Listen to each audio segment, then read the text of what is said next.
Hello, members of the Rotary Club of Oakville, Trafalgar.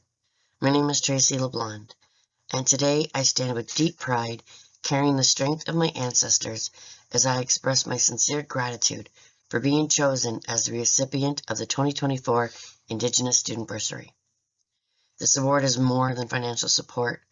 It is a recognition of my dedication, perseverance, and commitment to my education. It reflects the countless hours of hard work I have put into my studies and the passion I have for learning and growing. Beyond academics, it also acknowledges my journey, my contributions to the school, and my responsibility to carry forward the wisdom and resilience of my ancestors. This honor strengthens my resolve to continue striving for excellence and to the use education as a tool for empowerment, both for myself and for future generations. With this support, I am empowered to pursue my education with pride and determination, knowing that my story and experiences are recognized and valued. It provides me with the tools to strengthen my voice, expand my opportunities, and contribute meaningfully, not just within my community, but in the world at large.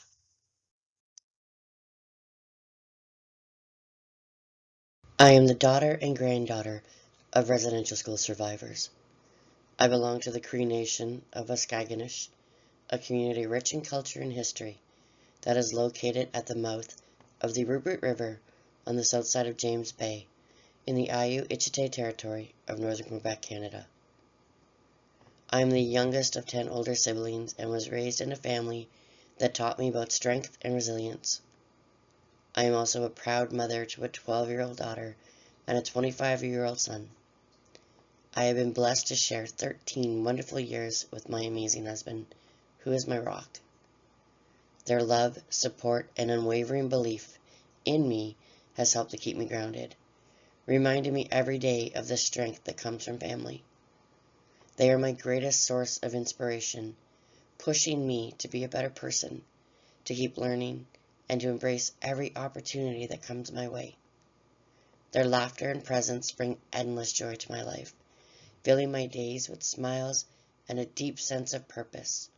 With them by my side, I walk this journey with confidence, knowing that the values I uphold and the dreams I pursue are not just for me, but for the generations that will follow. I am the daughter of Georgina and Joseph LeBlond, and I was born in Sudbury, Ontario. Our family's journey has been shaped by the trauma both my mother, grandmother, and grandfather experienced at residential school. My mother's fears of her children being taken to school led to a life where we lived both on reserve and off reserve, splitting time between Waskaganish, Sudbury, and Bursary, Ontario. The trauma my mother experienced from residential schools deeply impacted our family, leading to a tumultuous household environment. I created a safe space within the school system to cope with the chaos around me. It was here that I longed to learn more about my culture, my community, and how I could give back to those who, like my family, continue to feel the effects of residential school trauma. Driven by this desire, I worked diligently to obtain my diploma as a community service worker. I went on to work with high-risk individuals facing addictions, mental health challenges, poverty, and the lasting effects of residential school trauma, where I worked at the Aboriginal People's Alliance of Northern Ontario and Sudbury. In this role, my passion for helping others truly took flight. Throughout my career, I focused on being the voice for those who did not or could not speak for themselves. Through this work, I was honored with the Eagle Feather, a symbol of my commitment to my community and my work as an ally for Indigenous peoples. I have been honored with the spirit name Mikwao-Iskikekwa, which translates to Red Sky Woman. I am honored with this name as I was seen as the voice of our ancestors and future women who do not have a voice. I have been told that Creator has given me this gift to be an advocate, a healer, and a warrior for our women. I carry this name in honor of my mother and grandmother, who suffered horribly at residential school, and it is for them that I carry their voices and their stories.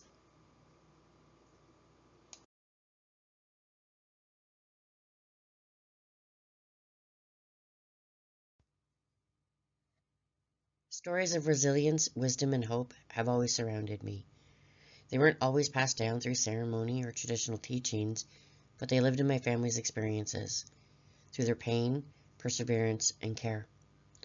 My ancestors fought for our right to exist. Today, I fight for our right to thrive. For me, education is a way to honor their sacrifices and build something better for the generation that will follow. My mother will forever be a survivor of residential school, and the scars of that experience ran deep. She carried trauma, and she struggled with addiction. But despite it all, she managed to raise 11 children in the only way she knew how, with a fierce kind of love that may have seemed cruel and unkind to some, but it was the only love she was ever taught. She learned through her children and her grandchildren that we, as her community, her family, we never gave up on her and never would. Residential school trauma stole parts of our mother from us. But as her family, we together grew and loved each other and ensured that our mother knew we loved her and continue to love her and honor her as the warrior woman she became. She is now in spirit world, where we know that her spirit and energy are healed and restored, that the pain she suffers is no longer with her. We believe that her spirit walks with us, guiding us and loving us and protecting us as her fellow ancestors do. My grandparents, my aunt, and my uncles also endured the harsh and cruel realities of residential school, each carrying a piece of that history with them. Later in life, my Aunt Dorothy became a strong and proud Indigenous woman.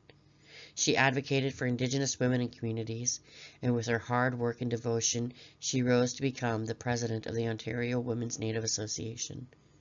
Her voice and lessons taught me what it means to lead with purpose and pride. And her words, do for your mom what we couldn't, what she couldn't. But most importantly, kiddo, never doubt her love and don't ever stop loving her, no matter how hard it gets. My father, though non-Indigenous, stood with my mother's family with quiet and strong respect and unwavering support, always encouraging me to be proud of who I am and where I come from, reminding me that no one can take from me what was stolen from my grandparents, my aunt, my uncles, and my mother, as long as I stayed true to who I was and never forgot to be proud of who I am because of my mother and my ancestors before me. Growing up, we were not a wealthy family, not in the way most society views wealth. But what we didn't have in material wealth, I found in the support of my siblings, the protectiveness, the presence of my father, the enduring love and strength of my grandmother, and the guidance of my aunts and my uncles. My family gave me the strength to walk in both worlds, Indigenous and non-Indigenous, with confidence, humility, and a deep sense of responsibility. Though I didn't always have access to ceremony and teachings, those came through family, through survival, through love. I was raised to value respect, knowledge, education, and healing. I learned that culture isn't just found in smudge bowls or powwows, but in how we care for one another, how we rise after falling, and how we continue forward, even when carrying the scars of residential school and intergenerational trauma run deep. My journey is not just my own, it's about honoring those who walk before me, lifting others as I go, and ensuring that our stories, truth, and strength are never forgotten. As I continue my journey, I recognize that my connection to my culture was never lost. It's always been with me, shaped by the lessons I carry in my heart.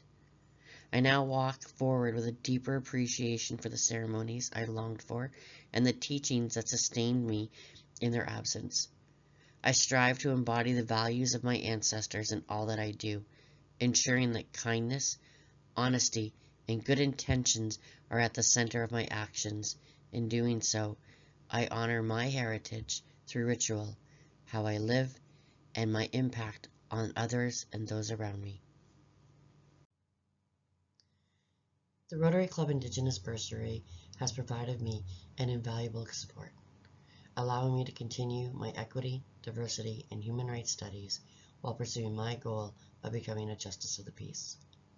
This bursary alleviates the financial stress often accompanying higher education, enabling me to dedicate my time and energy into learning and gaining the knowledge needed to create meaningful change within the judicial systems. Focusing on my studies without financial hardship will deepen my understanding of the legal system, restorative justice, and the policies that impact Indigenous communities. This support empowers me to participate in meaningful conversations, meaningful discussions, and engage with mentors in the legal field, and explore opportunities that will prepare me for my future role as a Justice of the Peace. Beyond academics, this bursary strengthens my ability to advocate for Indigenous communities and protocols and traditions within judicial processes, community supports, and victim services. My goal as a Justice of the Peace is to ensure that Indigenous perspectives are acknowledged and actively incorporated within our legal system, focusing into the sentencing practices, the diversion programs, and the holistic supports that our Indigenous communities, families, and those afflicted by the judicial system need. I can further my education and work towards a justice system that respects and upholds Indigenous traditions, healing practices, and community-driven solutions. On behalf of myself and my family, Chimigwech, thank you for walking alongside me on this journey. Your support is not only helping me succeed, it helps me to serve. Miigwech.